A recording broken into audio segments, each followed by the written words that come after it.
أعوذ بالله من الشيطان الرجيم بسم الله الرحمن الرحيم السلام عليكم ورحمة الله وبركاته بسم الله الرحمن الرحيم Alhamdulillah. So far we have completed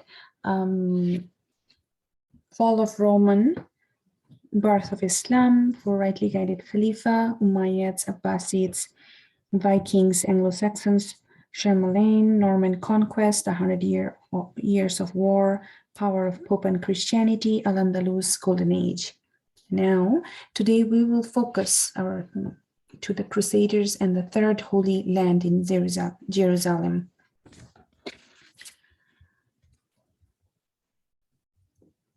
We had the Golden Age in the time of Abbasids and the Umayyads, and the Dark Ages were in the time of Mongol, and the current stages of Ummah today. Between all of these, Ummah were powerful, but also weak in some phases. What was exact timeline of Crusaders? So we have Crusaders while Abbasids were around and the Muslims still had power over some lands. We will look into Crusades from Islamic perspective. I'm not going to discuss from Christian perspective as those are available in most books and videos, websites and novels and movies and all different resources. We will learn about the conquest of Al-Aqsa and the war between Ayyubids and the Crusaders and draw some lessons from these end of the sessions, inshallah. So the first part of Islamic history, most of the fight were between the Muslims versus Byzantinians. The Byzantinians were Protestant Christians. If you remember, they were not Roman Catholic. Western Europe was not in favor with Byzantinian Christians. If we recall from our very first session of Fall of Romans. So why did Crusades happen that time? Why not it happened before? And all these questions we will try to tackle this session.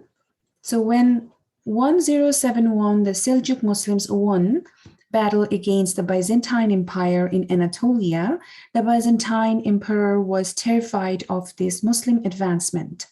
He sent a message to Pope Urban II in Rome, pleading for help, but the Pope had a different idea. So what is Jerusalem?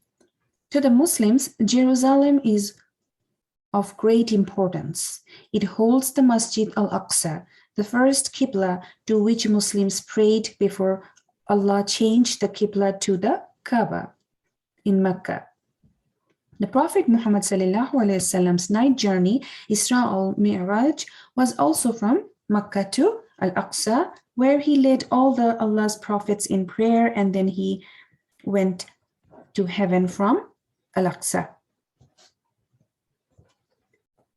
The Crusades in general were very ineffective at taking Jerusalem from Muslims. Between 1 to 3 million people died in these wars. Now, who were Crusaders? The Crusaders were a series of religious wars initiated, supported, and sometimes directed by the Latin Church in the medieval period.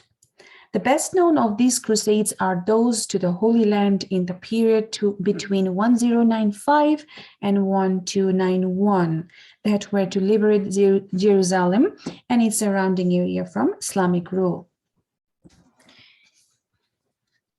Now, Muslims for the time of Umar anhu allowed every branches of Christianity in Al-Aqsa. To Muslims, they are Ahlul Kitab, which means people of the book. They did not have any urgency to have power over Jerusalem because it was better for them to have Muslims controlling from the time of Umar bin Khattab to the next 300 years. As long as Muslims are in charge, the non-Muslims will pay jizya and will have religious freedom. It was a status quo.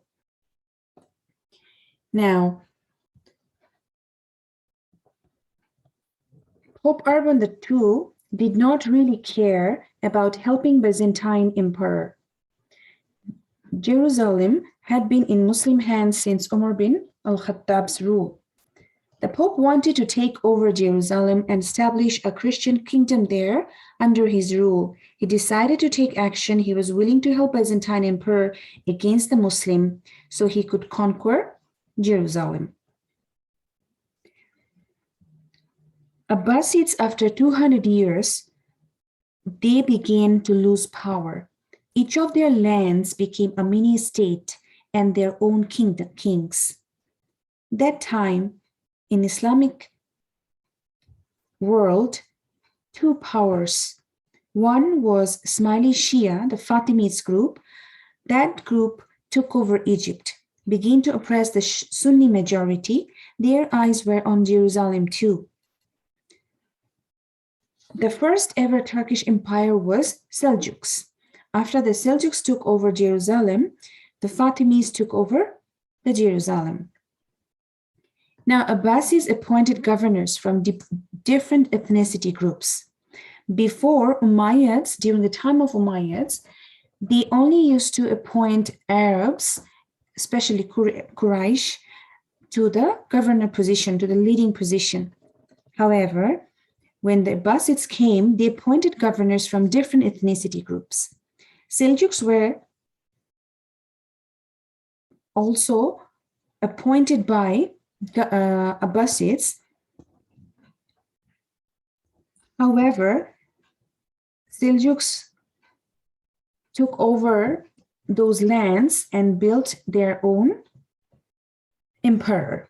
Inshallah, next class or next few class, I will try to cover Seljuks empire as well. So Seljuks were not as wise or educated as Abbasids or Umayyads, because during the time, the Muslims, when they were, since the time of Umar bin Khattab to the next 300 years, Muslims were in charge, and they would allow any branches of Christianity to come and do the pilgrimage with peacefully. People would pay jizya, non-Muslims would pay jizya, and they had the religious freedom. It was a status quo. But the Seljuks, when they took over Jerusalem, they were not as educated, not as wise like Abbasids and Umayyads. So they started to oppress Christians in Jerusalem. They did not give full rights to the Christians in many cases. They were destroying many churches. So the news reached to the Pope. So now he started seeing all the Muslims are same to the Christians. They are looking Muslims as a whole as oppressors.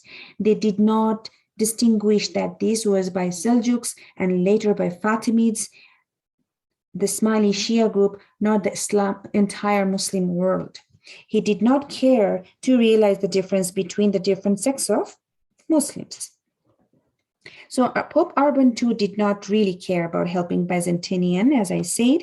So he makes a political move. He came up with his innovation of crusade. 200 years of effort to liberate Jerusalem and Kingdom of Heaven. So they were waiting. They were waiting for this time.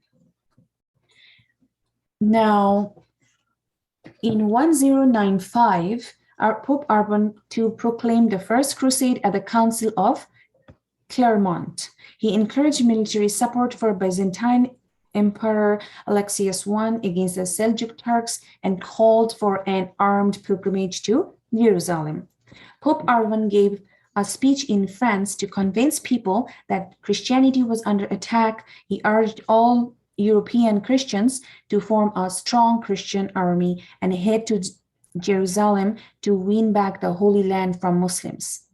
Urban also suggested that all the soldiers wear a large badge of a red cross on their clothes. The wars fought against the oppressors of Christianity, mainly Muslims, were given the name Muslims. So mainly Muslims were given the name Crusades. The Crusades is derived from the word meaning cross in French. The Crusaders were made up of Christian knights as well as common people, including butchers and cooks, merchants, and even women and children. So across the social strata in Western Europe, there was an enthusiastic popular response. Volunteers took a public vow to join the Crusades. Now, did you know that Jerusalem was under Muslim rule for 462 years, and non-Muslims were never forced to change their religion. Non-Muslims had to pay money called jizya to Muslim state. This released non-Muslims men from having to join the Islamic army. This is a map of a holy land. If you see the darker green area, Edessa, the Holy Land, there will be 4 cities here when I mention. We will see that. So now if I go to the next one. So why did the Crusades happen? Okay, and why did the Crusades happen if I try to reorganize our thought? So Pope called it as an armed pilgrimage against Muslim. He was willing to help Byzantines to unite all the Christians, even though he used to believe the Byzantine Christians are wrong in their belief system. It was against the Seljuk Turks, but by the time the Crusades went, it was Fatimids. The Pope did not call it war or holy war. He named it as an armed pilgrimage. It was a very crafty idea of the Pope. So thousands of poor peasants gathered with other knights with permission to fight and killed and loot Muslims across Western Europe. It was an enthusiastic response. And peasants were very poor, if you remember from our last few weeks, how we were studying about feudal systems. So when the Pope is giving them the permission to go and loot and kill Muslims' wealth and land, so there were a lot of enthusiastic people. Maybe in their heart, they always wish to be wealthy like Muslims. So when it was given as a religious reward, many poor Christians gathered. They were in dark ages, and also they were in poor. Muslims were one of the superpowers that time. Muslims were extremely wealthy in that time. Religious pilgrimage, which was called by the Pope, and Muslims actually did not see this was coming, as you know, they always saw Byzantinians and the Persians were their enemy. So they did not realize that Europe was also an actual threat to Muslims, pilgrims and traders coming to business with Muslims. Until this point, Christian pilgrimage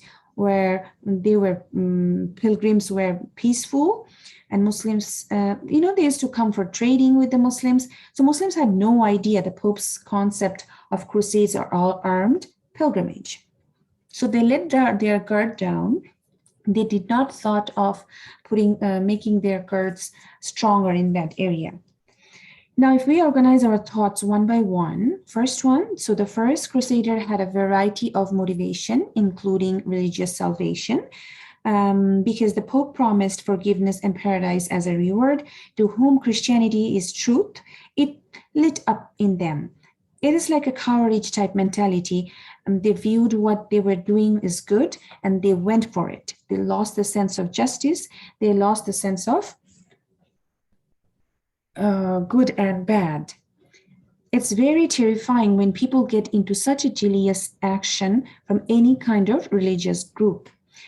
It's a mirror example of Christianity with the courage group. Now, the second is satisfying feudal obligations. A feudal system, the poor people, they were in contract with the rich people.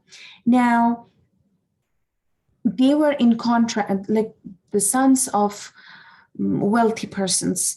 They didn't want to go for crusades. So whoever didn't want to go for crusades, they said, you're going to be free if you go on behalf of me to the crusades.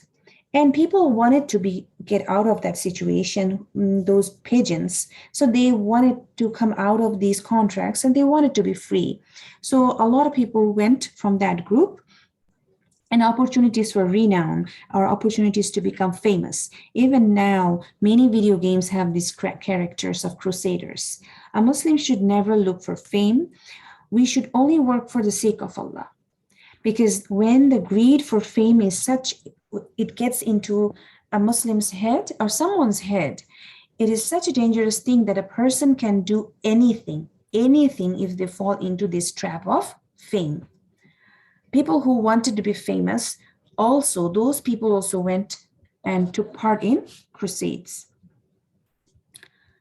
Economic advantage, as I said before, this was a chance to go to loot Muslims' land, and it's like a get rich quickly type of concept. They were desperate who were at the lowest level in the society to become rich quickly, and because Muslims' land were wealthy. And political advantages, yes, we know that Christians did not have control for 400 years in the Middle Age. So to gain political power in the Middle East, Crusades played a vital role. So Crusaders went to Muslims' land, and they came back with new culture, new knowledge, and food and spices, and new technology, new innovations, and new science, all these things. And it was very terrible for the Muslims, but it was very, very beneficial for the Europe in the long term, because Europe started to build their own science, their libraries, their university, and they started to flourish. Now, I'm going to talk about a little bit the disunity of the Muslims that time. Unfortunately, the great Muslim Seljuk Empire was no longer united. The Muslims were a period of disunity. The rulers of Muslim cities were in constant battle with each other. They sometimes even allied with the Crusaders against other Muslim leaders. So, the Crusaders were, like the Seljuk Sultan in any talk, pleaded for help from other Muslim rulers, but no help came. The king of Damascus was willing to help, but was worried his brother would take over the city if he left to help against the Crusaders. He finally headed to Antioch, and instead of helping Antioch, he got into battle with another Muslim ruler from Mosul. Antioch was captured by Crusaders, and people of the city were killed in a bloody massacre. So did you know that the Crusaders were let inside Antioch by one of the men who was in charge of the defense of part of the walls? He had personal problem with the rule of Antioch, so he decided to take advantage. He decided to take revenge. So how many crusades were there? So this is a picture that I found from websites, Google search. It's a picture of Siege of Antioch. It's a portrait. So how many crusades happened? So we will focus on more of first crusades, and then we will focus on the second crusade, but there are many more to come. Okay, this was just the first crusade against the Muslim that we will discuss, and there will be 8 more, are making 9 crusades in total. On top of that, there were many crusades that were not numbered, such as Children's Crusade, Barons Crusades, all these things. So now we'll talk about the city of Mara. So they headed, the Crusaders, I'm talking about the first crusades right now. So they headed towards another city, Mara, but the Muslim leaders ignored Mara's pleas for help. They saw the city of Mara falling as an opportunity to later take control of it and add to it their own land. So the Crusaders had finished all their food supplies, realized they had nowhere to go to get more food. Instead of attacking Mara, they asked the city inhabitants to surrender peacefully. Now the Muslims had no other choice. They thought, rather than fighting and become shaheed, they just wanted to be, they surrendered peacefully. Now the inhabitants did do so, but the Crusaders did not keep their word. Do you think they did keep their word? No, they didn't. So now there are reports from both Muslims and non-Muslim sources indicating that the Crusaders cooked and ate Muslims in the city. Yes, that's true. Okay. So during the Crusades, Muslims called the Crusaders Franks and considered them barbarians due to their violence. Okay, the kind of violence they did, it was an act of barbarians. They did not consider them religious Christians. No, they didn't. So what happened after Mara? Okay. Now the Christians captures Jerusalem. The siege of Jerusalem. The Crusaders captured the cities of Antioch, Edessa, and Tripoli. They brutally massacred the people of every city they captured on their way to Jerusalem. The Crusaders finally arrived in the Holy Land. The walls around Jerusalem were very high, and after a 40-day siege of the city, the Crusaders offered the city to surrender in peace. Okay. Now, the fall of Jerusalem. So then a Christian army captured the city of Jerusalem. So many Muslims were killed in the blood of in Al-Aqsa that the blood in Al-Aqsa were shin high. The Crusaders destroyed mosques and synagogues, and Jewish were killed too. Over 70,000 people were killed in a bloody massacre. There were no Muslims left in the city. The blood of the Muslims were shin high in Al-Aqsa Mosque. The Jewish of the city hid behind the doors of the main synagogue of the city. The Crusaders simply blocked all the doors and set the building on fire and killing all the Jewish in the city. Christians in the city were not spared either, since they were not part of the church in Rome. Their property was confiscated. That means it was taken from them, and they were all made to leave. The Crusaders now had 4 major cities, so Jerusalem, Antioch, Edessa, and Tripoli. Now, Crusader states. These 4 cities conquered by the Crusaders would become Crusader states, small states within the Islamic realm. The kingdom of Jerusalem, the country of Edessa, so one was kingdom of Jerusalem, then the county of Edessa, the principality of Antioch, and the county of Tripoli. The fall of Edessa would lead to the Second Crusade. However, the Crusaders were quickly defeated by Seljuk Turks. Now, even though this was all happening, Crusades and the trades, all this happening with Crusades, the trade were flourishing. Trade between Europe and Mediterranean area, and the Muslims would grow the city-states along the way. Christians and the Muslims would often interact with each other and learn from each other.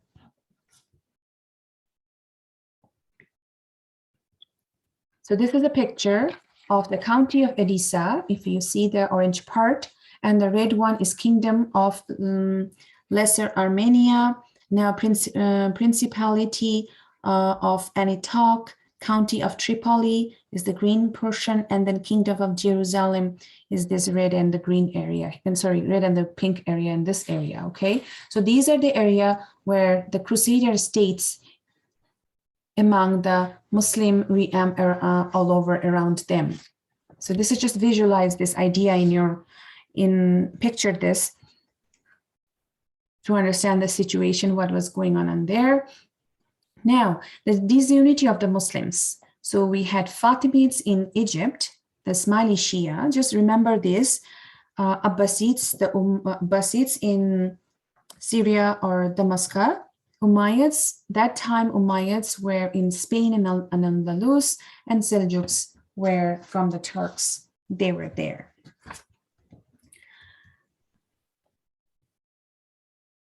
So what is the consequences of Crusades? So the Crusader states were established in the Middle East, the fall of Jerusalem, the splintering of the Ummah, the massacre of Jerusalem. The Muslims were not allowed to pray in Al-Aqsa for 90 years, and thousands of lives were lost in Crusades. Muslims were not allowed to pray and go to Jerusalem anymore. It was a huge hit to the morals and the energy of the Muslim Ummah. Ummah were already splintered in Abbasids and Seljuks and Fatimids, and they don't like each other. They were not working together, okay? The massacre of Jerusalem was the most devastating situation. It was not free land anymore, and Muslims and Jewish were banned from next 90 years. And as we have seen, the Crusader massacred thousands of people and complete wiping out from for the Muslims and the Jewish from Jerusalem.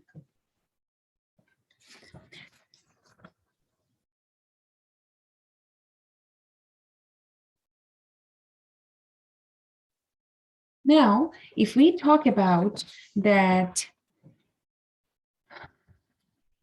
Okay, let's move to, slowly we're going to move to the unity part of the Muslims. So so far we have talked about the first crusade, how Muslims were divided, and they were divided, and they didn't have any unity. And the Pope and Urban II planned the first crusade. They came, they took over Jerusalem and then 3 other cities, and the Crusaders became a state among the Muslim empires around that Crusader states. So all these years, these 90 years, the Muslims never forgot about Jerusalem. Okay, the Muslim never forgot about Jerusalem. However, it was hard for them to get back or take over Jerusalem. There was a man, Nur al-Din Jingi, or Nuruddin al-Jingi, both names are correct. So he was a general. He was a political leader who was a very charismatic and a very wise man. However, he was not able to stop the Crusaders. He tried to unify the Muslims, but he was able to stop attacking the Crusaders to Egypt. Now, one simple concept he worked hard in his whole life, that Muslims need to united to take back Al-Aqsa. And this is the concept that we still need today. He built his army, claimed back small lands from Crusaders, and he laid the groundwork. He raised a young man called Salah-ad Din. So hold on to this Salah-ad Din name, and we will talk about Salah-ad Din now. So this leader, he was a Turkish leader, okay, leader of Mosul, Genghis. He managed to recapture some cities from Crusader for the first time ever. Genghis took Edessa, one of the Crusaders' 4 cities, and his son, Nur al-Din Genghis, tried to unite Muslims and remind them that they were all one against the Crusader. So the father of Nur al-Din Genghis, his father's name was Genghis. So his son was Nur al-Din Genghis. He tried to reunite it. He hoped to free Jerusalem from Christian rule. He never got a chance to free Jerusalem, but instead he sent his army to help the Fatimids, the Crusaders invading Egypt, as that's how he was able to stop attacking Crusaders to Egypt. The Muslims' army was led by 2 men that time, Shirkuh and his nephew, Salah-ad Din. So the Shirkuh, they managed to stop conquest to Egypt. Now hold on to the name Salah-ad Din, for he will change the history. Salah-ad Din was raised in Damascus. He studied Islamic sciences with the greatest scholars. He had plans to spend his life studying and learning. Little did he know that he would be one of the greatest leaders in Muslim history. Now, we know that the people of Jerusalem was never forced to change their religion during the time of Umar bin Khattab, and then after, when Salah-ad Din al-Ayyubi, he took over Jerusalem again. All right, we'll talk about that in a bit. Before that, let's talk about what happened. So what is the relationship with Nuruddin al-Jingi and Salah-ad Din? This General Nuruddin al-Jingi, he raised this young man Salah-ad Din, a Kurdish Muslim soldier, okay?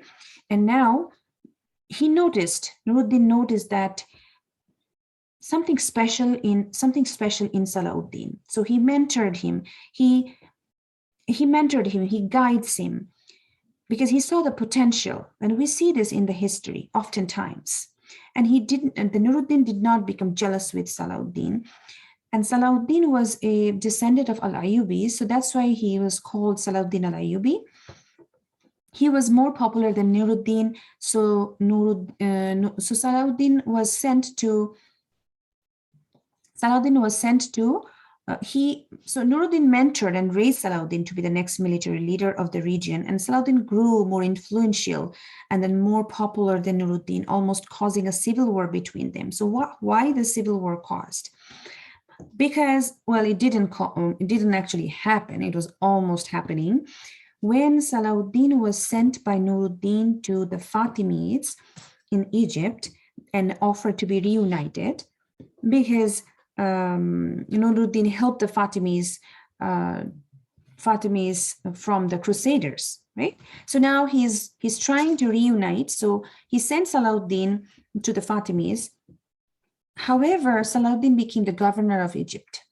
He didn't do any war with them, and that's a different story. If I start that, it's going to be we won't be able to finish this here. Now, Salah-ad-Din's uncle heading to Egypt to fight the Crusaders and insisted he come with him. When his uncle died, he became the vizier of Egypt. He quickly found himself the ruler of Syria and was able to unite Egypt and Syria into a strong force. The Crusaders of Jerusalem were suddenly surrounded by a powerful Muslim force with a goal to take back Jerusalem. Okay, so when Salah-ad-Din became the governor in Egypt, or vizier of Egypt, his army and the Nuruddin's army were all of a sudden almost causing a civil war between them. And by the mercy of Allah, Nuruddin al-Jingi he passed away. So Ummah was saved from a civil war. I wanted to talk about, highlight a few things here, that whenever we read about a famous celebrity or a warrior in our history, people has a tendency that we built up such a hype. We built up heroes and villains in our imaginations and books and novels. And in reality, they were pious people. They were pious in some aspects of their life. They were sinners in some aspects of their life. They were brilliant in some aspects and they were weak in some aspects. No politician in history after the rightly guided Khulafa Rashidin could live up to in expectation in Islam 100%. No one. So the idea of Salah-ad-Din is great. Yes, it is true. But the idea that I cannot imagine him making any mistakes, this idea is wrong. He was still a human being. He was bribing people. He killed people. He had nepotism. He almost started a civil war with his mentor. Okay, so when we say Rahimullah, may Allah have mercy on him, by saying this, we are acknowledging that he made mistakes and he is in need of Allah's mercy. So some people start only looking for faults. On the other hand, some people exaggerated their praise. So we focus on good, make dua for them, and we have to have this attitude. Okay, we have to we're dealing with historical figures, so we try to be unbiased. Now, Salah-ad-Din was very shrewd and charismatic and popular, and Abbasids were not very powerful at that time, and Nuruddin Jingi is gone. Nuruddin Jingi is gone. Just hold on a second. Okay, and now Nuruddin Jingi is gone. As far as he was the best among the military powers, he took the lead in reuniting to take back Al-Aqsa. He was the most righteous of all the leaders, most charismatic of all the leaders, and most intelligent. So people flocked to him and reunited with him. And finally, Muslim had a chance to retaking the Al-Aqsa. Now, when Crusaders captured Jerusalem, we know that they killed brutally the people of the city, and they killed all the Muslims and Jewish. Remembering that in our mind, we will see how the Salah-ad-Din has treated after capturing of Jerusalem. So there is a battle happened in Battle of Hattin. Salah-ad-Din ruled from 1163 to 1193. Now, Salah-ad-Din, this is a picture I found from a website. It's Salah-ad-Din entering Jerusalem. and retaking of Al-Aqsa and the noble behavior, the one I was talking. The siege of Jerusalem lasted from September 20 to October 2, 1187, when Balian of Ibelin surrendered the city of Salah-ad Din. What happened that Salah-ad-Din's power grows, and 100 years ago, Muslims were fighting each other in that region. And now, after 90 years, almost, or 100 years, in this time of Salah-ad Din, the same things are happening in the time in Crusaders. They were also having battle inside for power. King Baldwin IV of Jerusalem, the leper king, was crowned the sixth Latin king of Jerusalem in 1174 at the age of 16 years old. He had no descendants, and his sisters and other leaders all began to fight for power. As the leader of defense, the city during the siege of Jerusalem,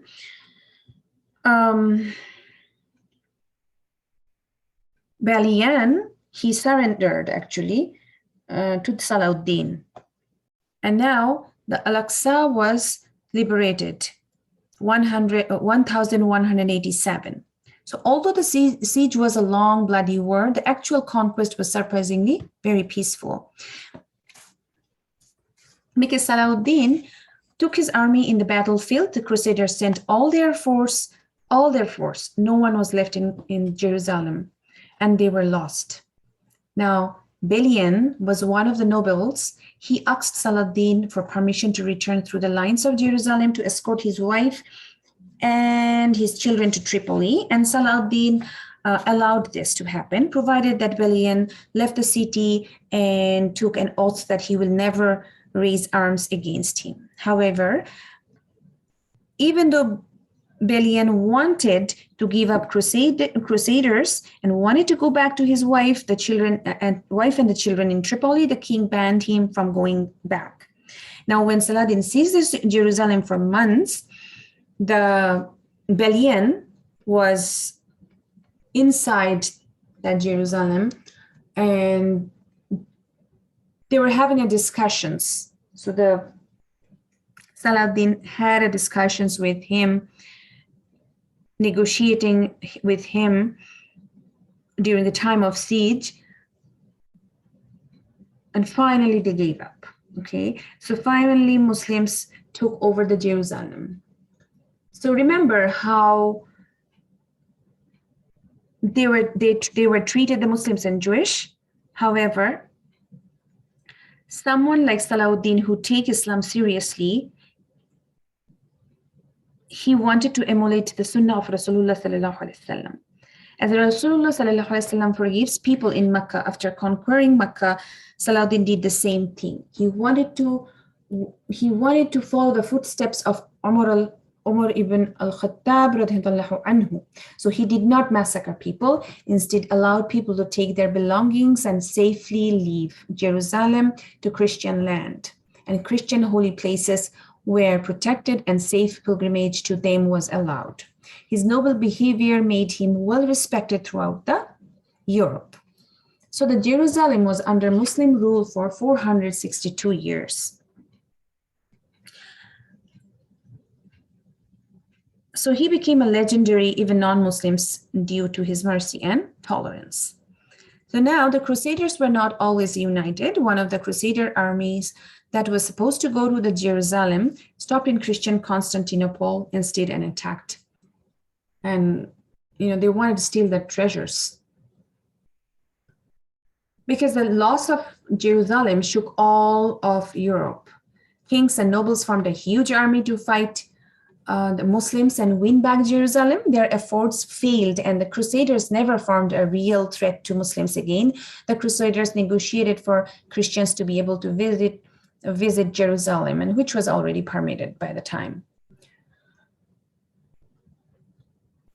Now, King Richard the Lionheart from England led the Third Crusader army. His brother John was in charge of England, and he was notorious for his temper tantrums, and the legend of Robin Hood is based upon these events. The Fourth Crusade was supposed to recapture Jerusalem by conquering the power Egyptian Ayyubid Sultanate, but the army heading to Jerusalem stopped Constantinople to steal its treasures instead of heading to Jerusalem. Now, Fatimids. We're going to talk about a little bit of Fatimids because this is something I'm going to talk about quickly. And inshallah, we'll talk about a little bit of Ayyubids and then draw some lessons from the Crusades, and we'll be done, inshallah. So the Fatimids of Egypt. So they were claiming, in the 4th century, a group arose from North Africa claiming to be the descendant of Ali and Fatima, and one of them claimed to be the Mahdi, Imam Mahdi, and railed support around him based on his call. In this way, Ubaidullah al-Mahdi set up the Fatimid Empire, which would last 2 centuries, and the Ubaidis ruled for 200 years over North Africa and at one point even controlled Jerusalem. They were Ismaili Shiites and oppressed the Sunni majority of their citizens. They established Al-Azhar University to attract people towards Ismailism and also lost power to Salah-ad Din during the Crusades. If I go into a little bit of details that were they really a descendant of Ali and Fatima radiallahu anhu? It was very hard to draw a conclusive evidence that they were really from Fatima radiallahu anhu, and he was calling himself Imam Mahdi. Now, Fatimids are claiming to be Khalifa in Egypt, but they're Ismaili Shia, and they are actually far more away from regular Shia. Sunni and Shia scholars even call them deviant. The people who followed Fatimids were mostly ignorant, and then they were recent converts to Islam. They were not studying enough about the religion. And the Shia group, who don't even have any power at that time, they also joined with the Fatimids. Because their aqidah, like their belief, were more of like Quran has hidden meanings and only the leaders knows the meanings. You know, the Shia believes that they have 12 imams and believes those imams has the knowledge of unseen and all these. Now Abbasids, they were in Baghdad and Umayyads in Spain, so Fatimids were very intolerant to Sunni. The majority was Sunni in Egypt that time, so there was a constant clash between the Fatimids and the general publics. Fatimids took some multiple steps to make people to like them. So one of them were oppression. They wanted to demolish all the rebels that were coming from the Sunni people. One of them was Taraweeh was banned in Egypt. They thought Taraweeh is a bid'ah that was introduced by Umar radiallahu anhu. In many ways, they were oppressing the Sunni Muslims. And the second approach they took, that they established the Al-Azhar University to attract people towards Ismailism. It's a training college that they developed. However, later on, Salah-ad Din al-Ayyubi, when he took over Egypt, he converted the Al-Azhar University to the Sunni Islam. It came much later on that what happened, that they starting different holidays. They thought, you know what, the oppression is not working, the training of the college is not working. Let's just start some holidays. So people will start celebrating holidays. There will be vacation, there will be food, there will be, a lot of fun. So maybe they will start talking and liking us. So one of the holidays like this, an example, was the Prophet's birthday. And birthdays of other leaders and Hassan and Hussein, but only one, I think one got more popular than others. That was the Prophet's birthday celebration. That's we call some region, it's called Eid Miladun Nabi or Mawlid, all these things. So until this point, Muslims have never, ever celebrated the Prophet's birthday. I'm not going to start a fiqh issues here or any judgment here. However, just think about it, that until this point, no one ever celebrated Prophet's birthday. So the Mawlid or Eid Miladun Nabi, this is an innovation, and it was actually started by the Ismaili Shia group.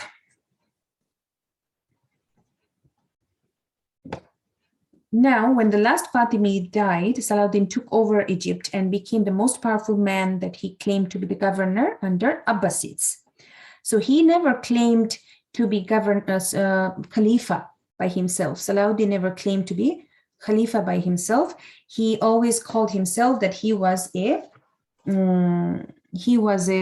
governor under the Abbasids Khalifa. Let's talk about a little bit Ayyubids. So who were Ayyubids?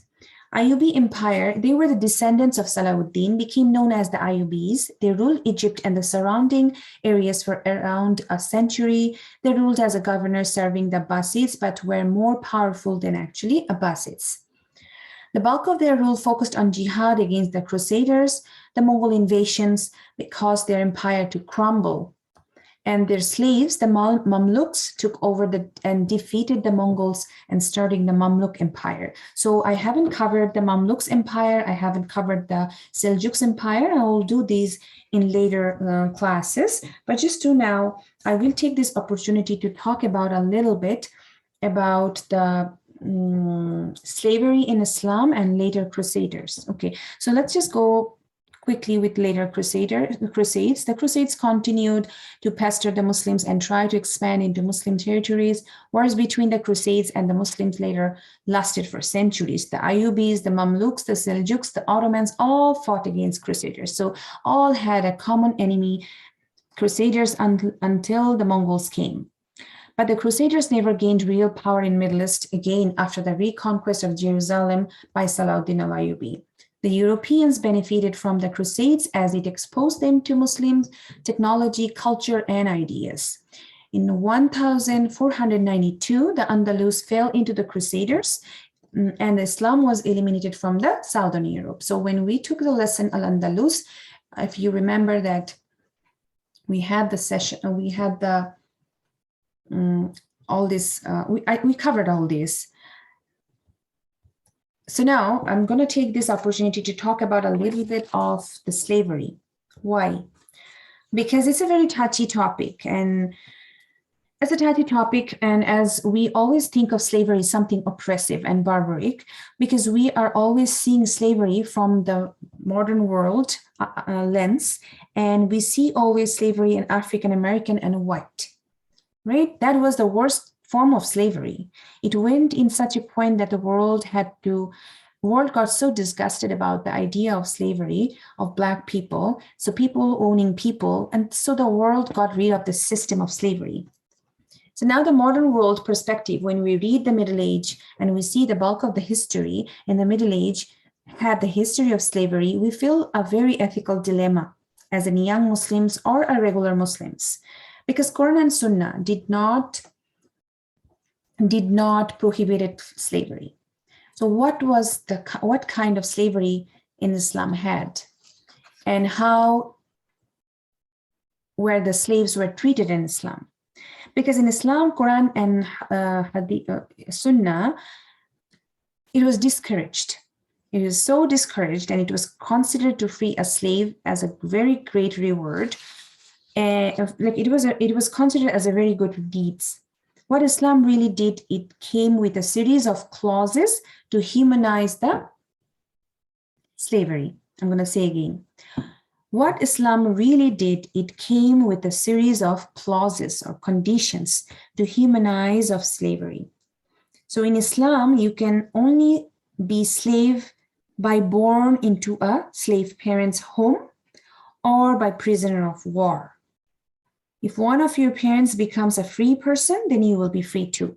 Even though who become a slave, it's not like they would be chained and whipped and mistreated. Rather than they will be treated with honor. Because the hadith is very clear in treatment of slavery, that treat your slave like your brother. Feed them what you eat, provide them what you have, and do not overwork them and treat them as your family member. So I'm not quoting the hadith exactly, but this is a paraphrasing. And then by the second generation of Islam, many slaves were ulama. They were given freed as a good deeds, as a reward of good deeds, okay? Also, they were given opportunities to be free. They were integrated in the society. They became the ulama of a tribe, even they became a soldier, they became a leader of military army, because after they became free, because it was not discrimination.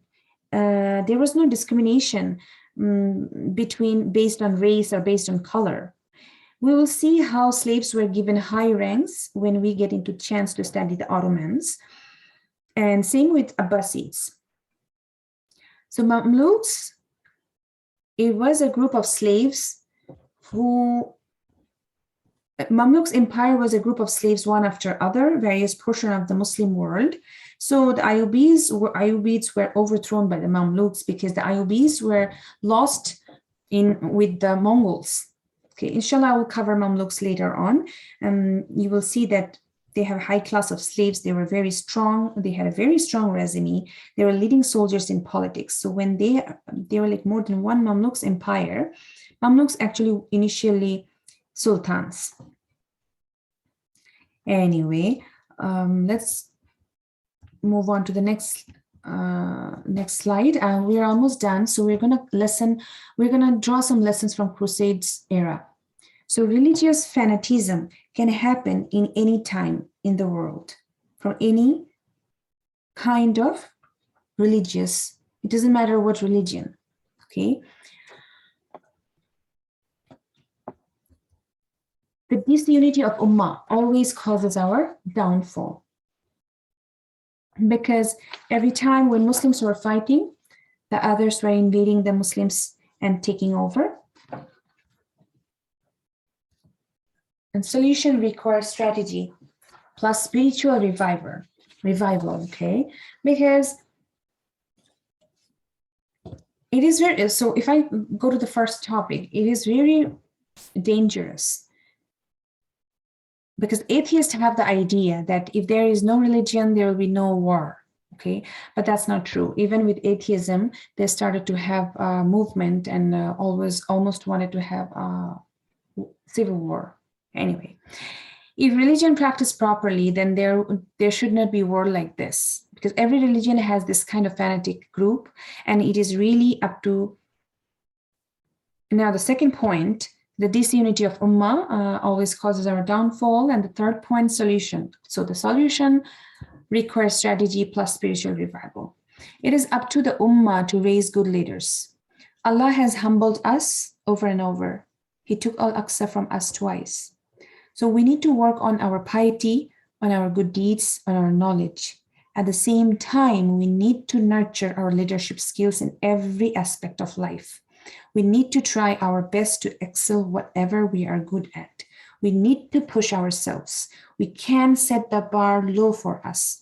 If we think writing a blog or just praying 5 times daily prayers will bring this ummah in their golden time, it won't.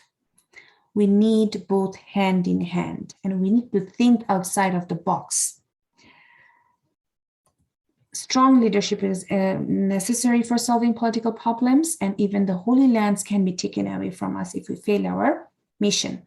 Because Muslims became very complacent. They thought holy lands will be ours. It won't be taken away from us. But we see how it can happen if we let our guard down. Okay, and what was the next one? The concept of holy war, okay, originated with Christianity.